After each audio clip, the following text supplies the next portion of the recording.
go.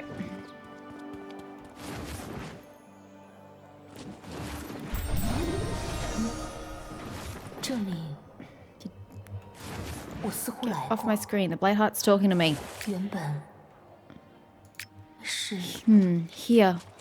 I appear to have been here before. Originally it was... Bladeheart ancestor, what's going on with your voice? Total silence. The Bladeheart ancestor seems to be in trouble. When you arrive... When you arrive at the Yaotian Palace, ask what you should do. Why is it quoting myself like I'm saying this, but it's to me as a player with the U's? That's a little confusing. And yes, I was coming over here for this avatar, which is going to be here. But I like this one anyway, so we're going to stay with this one. Wait, can I do avatar frames? Do I have any? Ooh, I do. Oh, nothing that goes with it though. Never mind. You do you.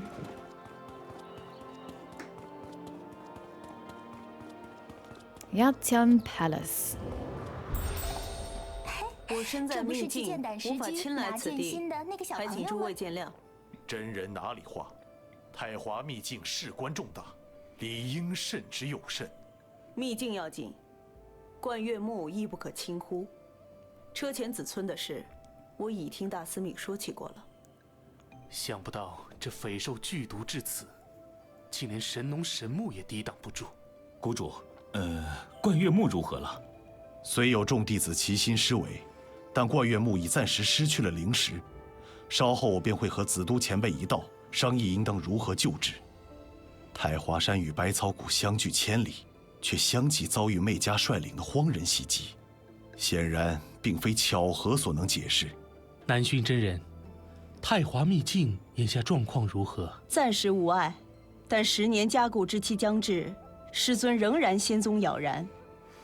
如今诸事纷繁，千头万绪，媚家倒还罢了，那些身缠邪气的荒人，却实是令人意外。真人说的极是，当务之急便是找到那些荒人的源头。巨子，岳校尉，你怎么来了？听说您已发出墨匣令缉拿浩仓，却为何不告诉我？天行，大义小情，我还分得清楚。再说他拿走的是我家的无名之剑，难道在巨子您的心中，我会寻情思纵？您就放心吧，我一定将浩仓那家伙抓回来。都是因为他，叫青儿现在都时时悬心。I must say, I honestly don't remember that interaction. Which is funny because it's such an important interaction of the Chin League. To be fair though, I only would have watched it the first time I played. I would have skipped it every other time, so I wouldn't have remembered. But wow, I forgot that such a thing happened. Now, Yue Tianqing, are you going to tell me about... I don't know who's laughing and why they're laughing, but are you going to tell me about the unnamed sword? Ooh, the pearls in this room are pretty too. The unnamed sword is a treasure which has been passed down through our family for generations. It was forged by combining the divine sword Morning Glory and the ancient sword Shadowban and can break through any magical structure. Okie dokie, he does tell us about unnamed sword, which is nice. So it can break through any magical structure. I'm assuming that's why Hatiang took it. So that means that even the strongest magical barrier can't protect us. Indeed. No wonder the magical protection of the Lunar Crown tree was powerless against this sword. I have just heard from the Valley Master that Venerable Alani appears to be looking for an elixir to treat the Lunar Crown trees. Let's see if she has found a method. You did not hear that from the Valley Master, but okay, I'll play along. Excuse me, Gallant, you're in my way. When the Master left us, she left behind... Okay, I thought her Master was female, but I didn't want to say it in case I was wrong. She left behind countless texts. And what do you mean by left us? Did she just go somewhere to cultivate? What did she do? They have been accumulated and arranged by scholars over the last 900 years. Now there are as many ancient scriptures in the Langhuan Pavilion as there are stars in the sky. That's factually incorrect, but I'll roll with it. It's not easy finding records of the Devastators and negative chi in such a short time, especially since they're not called Devastators in history. That's kind of what Hao Tiang decided to call them, so it would indeed make researching them very difficult. Yanfei, go to the Langhuan Pavilion and ask the scholar Chang Xuefeng for clues. Okay, I got a new scythe. Da-da-da. Solitary Night. Ooh. That metal looks good. And shiny.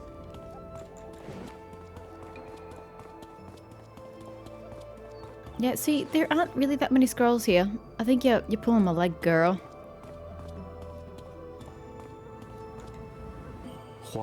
Devastators. Negative chi. Second shelf on the left, third compartment, volume number 5. Check in the 5th chapter. What an outstanding memory. Well, I mean, here's one job and that's it. Be kind of cool though. For your job to be to just read all these texts, I would so be on board with that. Master Xuanzang's journey to the west. The country of Tianzhu has a long and storied history. It has produced many wise scholars and established a custom of doing good deeds and ensuring justice. What is that dude doing? In the past, we didn't have any contact with the country, and its territory does not border on the Middle Kingdom. The classic work Mountains and Seas makes no mention of it, neither does the chapter on foreign envoys. Ah, I remember this. Master Xuanzang regrets that he hasn't been to Jiyuan. When he was growing up, he thought about Buddha's path and wanted to visit the deer park. And so he pulled on his robe to go to the land of purity. Okay, he just got up one morning and decided to go? Sure. It was his dearest wish. The weather was excellent for the time of year, so he made his way towards the east. He started his journey with the lead stick in hand in the 3rd year of Zheng Guang's reign. Protected by his ancestors, yeah, well that's going to offer a lot of protection. He crossed several countries with diverse customs and survived many dangers. He suffered scorching heat and freezing cold, passing through many places before reaching his destination. When we speak of the search for the truth, it depends on whether or not one can see the difference between the theories of emptiness and existence. The research of the sacred teachings depends on whether or not one has heard of the teaching of birth and death. Doubts about the sea of truth must be resolved so that all living beings might awaken from the stream of illusion. What the hell's this got to do with this journey? Every piece of writing discovered was examined like a fine-toothed comb, and not a single item was ignored. After travelling for many years, he returned home. Did he reach his destination? Wasn't the whole point to go to this unknown country? Did he get there? I like how it says his journey to the west, but didn't it just say he went east?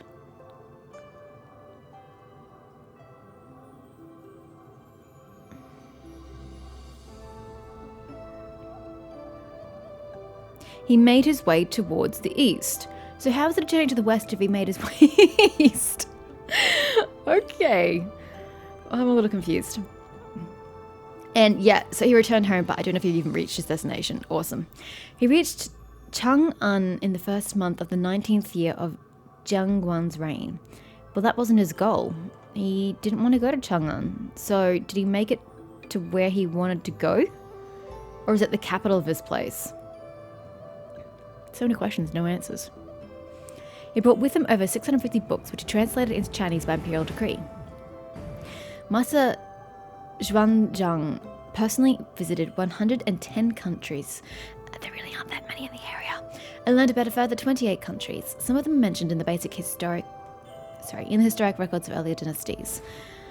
Others are still unknown to us today. All of them were influenced by the spirit of harmony and enjoy the emperor's favor. They have paid homage to him and acknowledged his authority, and they have walked mountainous paths to pay him tribute. Their envoys were entertained so well at court that they clapped their hands and laughed. I'm sure they did. We must consult ancient books to learn about their industries, their local customs, geography, and what conditions there are like. And what conditions there... Oh, what conditions there are like. Right, that took some reading through to understand. These days, we can also ask older people. Why? They haven't been there. Although these countries are far away, they appear here before our very eyes. Through what? The magic of books? Half that does not make any sense. Plague Goddess's biography. In ancient times, the pillars which held up the sky collapsed. Light chi and dark chi blended in the ensuing chaos. In the midst of the dark chi swelling up from the ground stepped a divine being, a goddess. The goddess was deeply mysterious. Very little is known about her to this day. People know her as Jia, while many even call her the plague goddess. Jia detested humans from the beginning. She retreated to the solitude of Yin Mountain, where she is still said to reside today. Even the gods of Light Chi did not realize Jia existed for a long time. I want to hear more about the blending of the light and dark chi. That sounds interesting. The plague goddess is moody and unpredictable, and she doesn't care about other beings, not even her own followers. She likes to play pranks and experiment with human nature, and so she grants her followers supernatural powers as she chooses, watching them torture others or destroy themselves. Wow, she is sadistic. In antiquity, Jiagao's worshippers, among them humans and spirits filled with dark chi, were willing to be treated this way as Jiagao's powers allowed them to practice cultivation. Their loyalty, however, meant nothing to the plague goddess, and once she had grown bored with them, she abandoned her living toys. Does that mean they can no longer cultivate? That's a bitch. Without the goddess's guidance, some of them were unable to withstand the dark chi and were driven insane. The stronger among them developed different types of skills, and various factions emerged over the generations. The Nuowu sect is particularly noteworthy. The Nuowu are followers of Jiaga and were among the first students of dark chi. Over time, some of them became priests of the plague goddess, and the descendants still pray to her. The Nuowu clan were a clan. It's too early for this shit. The Nuowu were a large clan in ancient times, but vanished after the cataclysmic shift of heaven and earth, and most of the skills were forgotten. These days, there are only isolated clans that still worship the plague goddess. If there are any Nuowu witches left, that's where they'll be found. And last but not least, Anecdotes Volume 3, even though we've missed Anecdotes Volumes 1 through 2. There was a fisherman in Fuzhou whose wife bore a son in the first month of the year. The child was born with a birthmark which resembled a burn. Burn? Does it say burn? Okay. His parents took pity on him and called him Heavenly Fire. I wish that was still in Chinese rather than translating it to Heavenly Fire, because now his name's just weird every time you call him Heavenly Fire. Heavenly Fire was always different, even as a child. He dreamed every night. People always called him Chen Zhao in his dreams. He always cried when he awoke. The family consulted a learned Confucian scholar about the matter. They knew that Chen Zhao was a famous city in the Central Plains, more than 2,000 miles away. Many years ago, it had been burned to the ground in a war. Now the city is a mass grave and home to the souls of those who died unjustly. The family thought an evil spirit had possessed Heavenly Fire and invited a Taoist sage to exorcise it. The Taoist expert chanted a mantra. Gaunt skeleton, you are naught but evil. Autumn river in the moonlight, old trees on the bluff. Whenever he chanted this, Heavenly Fire cried loudly and his voice keened like sharp silk until he coughed up blood. How can silk be sharp? The scene repeated for 3 days. Confounded and shocked, the Taoist sage returned defeated. Later, Jinren Nanshun travelled to this place and encountered Heavenly Fire. During the long walk, she suddenly looked astonished. Her young servant asked what was the matter. The Zhenren replied that Heavenly Fire was the reincarnation of one of his former students, who had done evil deeds to harm others and himself. With these words, the master took off her mask and gave it to Heavenly Fire. When Heavenly Fire saw his scarred face, he was unafraid. The Zhenren knew instantly that Heavenly Fire had lost his 100 years of cultivation at a single stroke. He was exhausted and far from reaching the level of Heavenly Monarch. So the Zhenren plucked the 5 strings of her guqin and played a song. Then she left. From that day forth, Heavenly Fire had no more nightmares. Well, I hope that Heavenly Fire grew up to not repeat the mistakes of his past. And went on to cultivate for an excessive number of years. There you go, aren't I a nice person? I'm really not sure what the relevance of that one is. The other ones I can kind of extrapolate, but what was the importance of that one? Gallant on my way again? Plague Goddess, and the Blight Beast on top of that. It's a global conflagration of 70 years ago repeating itself. I don't know where you got the Blight Beast out of any of that, but sure. Where are the others? The Grandmaster and the Grand Summon have already set off into the underworld themselves to find a cure for the Lunar Crown Tree. Lieutenant Yue, he said he wanted to capture Hao Xiang, and then a moment later he vanished. Oh, Lieutenant Yue has no patience with this business. Oh, there's something else. You tell Alani about the Blade Heart. She ponders and her expression changes. It doesn't sound good. The Blade Heart has been damaged for years, and we're in the middle of a major war. Its soul force is unstable, and I fear that if we don't stabilize it in time, it will disappear completely. But we must be able to do something. Luckily, you're already here in Cloudrise. That shouldn't be too difficult. This panda next to me. I don't really know why you call him a panda. Excuse me, I mean, Mr. Kumuji. He is a master swordsmith and knows the 3 swords very well. He must be able to help you avert this disaster. I'm confused. How is he going to know about the swords? Has he seen them before? How has he seen them before? How old is he? It just seems weird that he's very familiar with swords that he's never once possessed himself. Thank you. And we have some random ass trinket. Lost Thoughts Ritual Candle. We'll take. And I am going to hide this because I want my hair back. And reminder, these 2 girls are half the reason why I decided to go with Chinese dialogue, because their English voices are repulsive. Venerable One, what do you mean? You're scaring me. Oh. If you only whine and do not talk, you will never master the Blade Heart Ancestor. Blade Heart Fragment has been weakened for many years, and it still hasn't been able to bind itself to your spirit completely. Its soul force is almost exhausted, and has retreated deep into its subconsciousness. If you are unable to get it back soon, I fear it will disappear completely, so everybody keeps telling me. What can we do about that? Just a little thing, as long as Jinren Chisha agrees. But Jinren Chisha comes and goes like the wind and hasn't been seen for days. I don't remember who Jinren Chisha is. Ah, that's right. We could call on Di Yin Jinren's help. Have you forgotten that he's been traveling for a long time and hasn't been heard from for a while now? Interesting, she has a panda on her belt. But what's the correlation with these guys and pandas? I don't get it. Oh, you two. That makes this matter a challenge. Yes, Alani is clearly a male. So much gender confusion in this game. Bangs at Kumuji and rubs her wrist. What's that got to do with anything as well?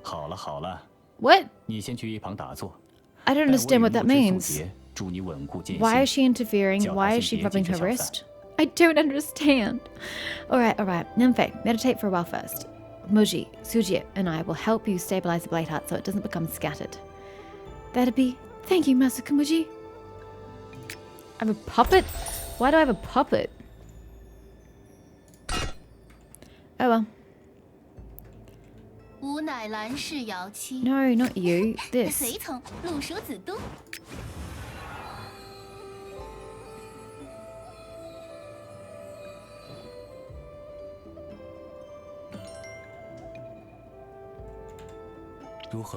How do you feel?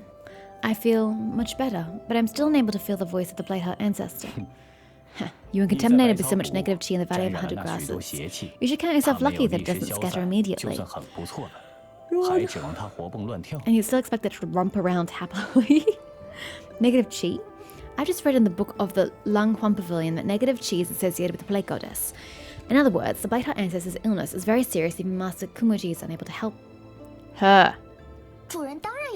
Of course the Master can help her. It's just that the spell to get rid of the negative chi... She looks at Kumuji. He nods. It requires a lot of valuable ingredients. Luckily, some of them are stored in Cloudrise. You can return to Yaotian Palace and ask Tang Kung for these ingredients. That will save you a lot of time and effort. So, what are these ingredients?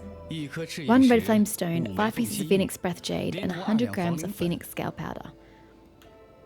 Alright, I remember that. I won't remember that. Once you've gathered all the ingredients, come and find me on the Terrace of the Hanging Sword. Mojie and Sujie, you come back with me to prepare everything. Let's go get those ingredients after I learn Wheel of Frost. Oh, Alt. Immediately destroys all lights of silence on nearby targets and inflicts as much damage as was stored in the lights. This damage ignores the defense and is immune, blah blah blah.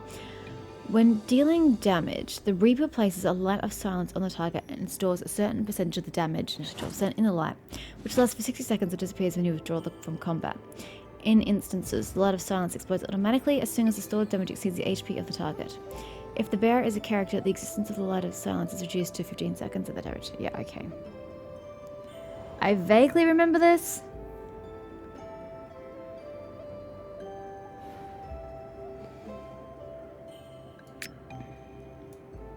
I have vague recollections. Hi, Kong Kong.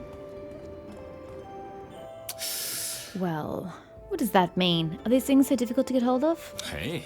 Our cloud rice has existed for over 900 years already. You will never find rarities more easily than here. But you're asking for 3 things at once. I'm afraid that skinflint Yanfei won't be too pleased. Alright, I'll write him a letter and explain everything in detail. Take the letter to the stash and hand it to Yanfei. Whether or not he helps you is entirely down to your luck. Great, thank you. Well, fortunately for me, Yanfei is very helpful.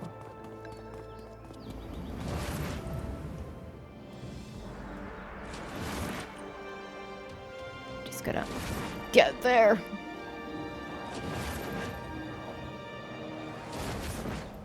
Hi, Yanfei. Ow, whack. That bloody Kung Kung always keeps getting me into trouble. He knows that I held Venerable Jing Nanshu in greatest esteem. Who's Jing Nanshu? If the Flaffle Sword Bladeheart is in trouble, how could I stand by and do nothing? Oh, was that the previous owner of the sword? I don't remember his name. But these 3 things you're asking for are no ordinary things. That really makes me... to hell with it. Who else would use them anyway? But I'm only loaning them to you. You must promise to bring them back if at all possible. I doubt it's going to be possible. I'm fairly certain they're going to be used up in whatever we're doing. You have my word. I'll remind you of that if necessary. Okay, start by taking the red flame stone. You can get the Phoenix Scalp Powder and the Phoenix Breath Jade from the weaponsmith King Hui. King Hui? Ask her whether she'll give you any. Thank you, Venerable Master. I'll go to her right now. It's a pretty tree in the background. Pretty waterfall in the background. Oops, I was through the cabinet. A little concerning. Got everybody running around on their swords. You need the Phoenix Breath Jade? I'm afraid I don't have enough of it myself right now. Didn't Yanfei give some to you recently? She looks to the side. It's all their fault. Are you talking about the Crystal Tigers, which I can clearly see from here? The Phoenix Breath Jade I've just received ended up on their bellies before it could even get warm on my hands. If you bring it back to me, I'll give you half. I really, really wish they'd put some goddamn background behind this. It's so hard to read. Agreed, but I don't need that much. 2 pieces will be enough. She looks very happy. That's even better then. Take these jade shards. You should be able to use them to lure out those gluttonous beasts. Okay. Random earn. Happy, I will use my flying mount. Cool, great.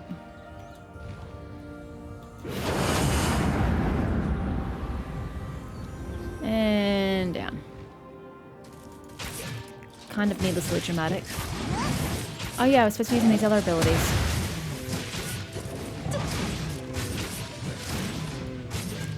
Why am I so zoomed out? Could have used R, but I didn't. Okay, come here, you lot.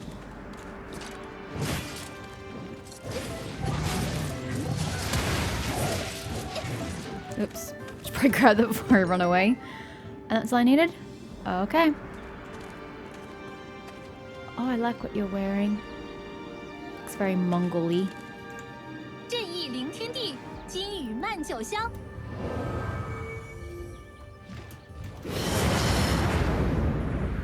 So discombobulating when they do that. Oop, I should probably go there. Oh, he zooms me out. I've made countless weapons before, but I don't know how to use them against the Crystal Tigers. I should probably work on my fighting technique too. As someone who makes blades, you probably should be well versed in the use of them. 2 pieces of the Phoenix Breath Jade are yours. Oh my god, it cuts up your leg this morning. Oh, and if you ever need your weapons polishing... If you ever need your weapons polishing and restoring, you mean polished and restored, just come to me. Thank you. Thank you. And the Phoenix Scale Powder? She sighs heavily and reluctantly gives you 100 grams from her Chengkun bag. Thank you. 鼠标左键点击界面，可以查看这个委托的详细信息哦。Yay, we got some health from this. Huzzah. 正义零天地，金羽慢九霄。Click to open the mission window. Why do I want to open the mission window? It does nothing for me.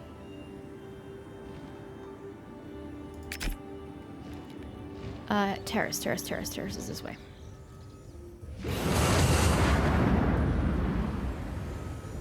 I look so pretty. My gosh, that headpiece gave me a lot of health. Oh, that was neat. I like that. Nice landing. He takes ingredients he brought, takes a quick glance at them, and passes them to the two little sword spirits. Well then, let's cast a spell to gather the negative chi in the depths of your consciousness and expel it. You must take this opportunity to get rid of it quickly. Yes. In the middle of bowing, I'll cut you off there.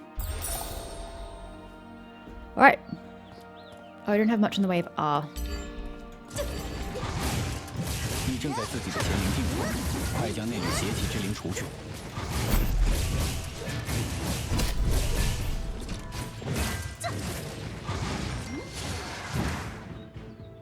But I didn't even get to attack it. I was just pressing 1 and 2 and it died. It's anticlimactic. Blade-Out Ancestor. Blade-Out Ancestor. I have eliminated the nick of chi. Wake up quickly. She says jack shit. It almost collapsed and it's too weak now. Probably isn't enough just to eliminate the negative chi. It still doesn't work. What should I do? Not to worry now. I have another idea. You return to your school at the Chasm of Remote Darkness. There you can borrow a relic from the previous Swordmaster from the Grand Warlock, Gua Yelian. As long as the Blade-Out fragment is still alive, it should be able to sense the legacy. Thank you for the tip, Master. Why didn't we do this already? Luciu! She hurries over joyfully and says she can take you to your school's base in Cloudrise. Thanks for that. Thanks, Luciu. Good God, she went off before I was even mounted. You guys can read. 秦陵各派为了往来方便，就在步云州附近修建了据点，常年有人值守。新弟子只要从藤雾台出发，就能回到自家门派了。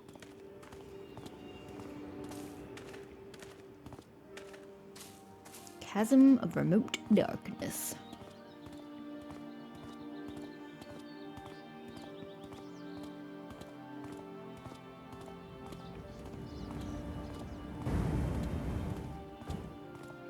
Ooh, it's so mysterious.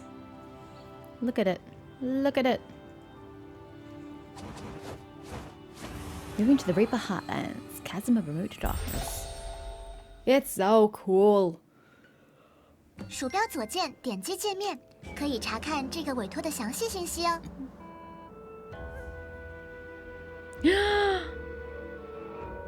What are they? Are they cosmetic or are they practical? If they're cosmetic, I don't care. If they're practical, that is amazing. I'm so jealous.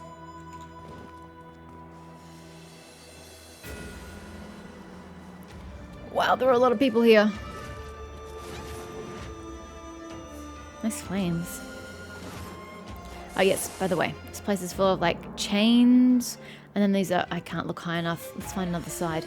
All these snakes and snake heads throughout this place. Very interesting. Not sure of the relevance of the snakes, though, you know, I have a snake in one of my abilities, so there has to be some sort of association with the Reaper class and snakes. Actually, before I hit you, what have I got here? Book of Aeons. Okay, I don't really know why I need to click here. I haven't even met this dude and we're already on a relationship level. You're not dead. That's good. Yeah, well. Here he is. Oh, wow, actually that's not him. That's a very, very large projection. There you are. Greetings, Grand Warlock. You feel a cold, sharp gaze. Sharp look, gaze upon you. That is very weird wording. I like how he can gaze upon me when he's blind. So this is the flowerful sword fragment. You shudder suddenly. Good. It looks like Patriarch Nunshu has a worthy successor too. Have you ever met her? Oh, she's female, my apologies. I've only heard of her. He takes a deep breath.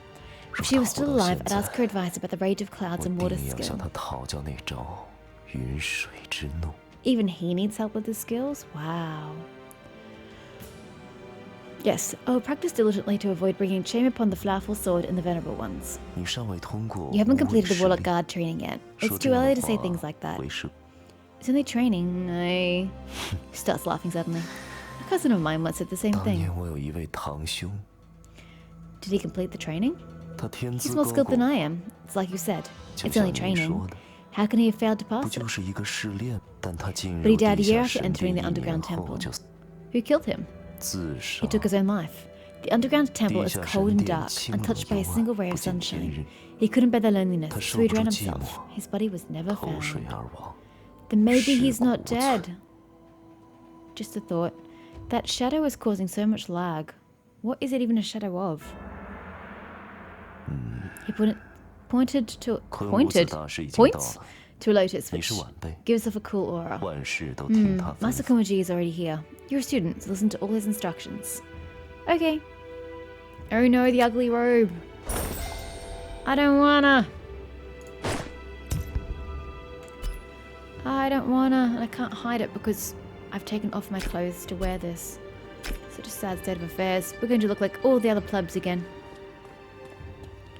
Another health boost. How delightful. I'll take all and any boosts to my HP, thank you.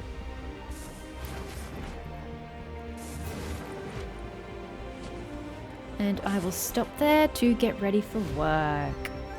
So we're slowly getting there. We only progressed 2 levels this play session. That's okay. That's better than none.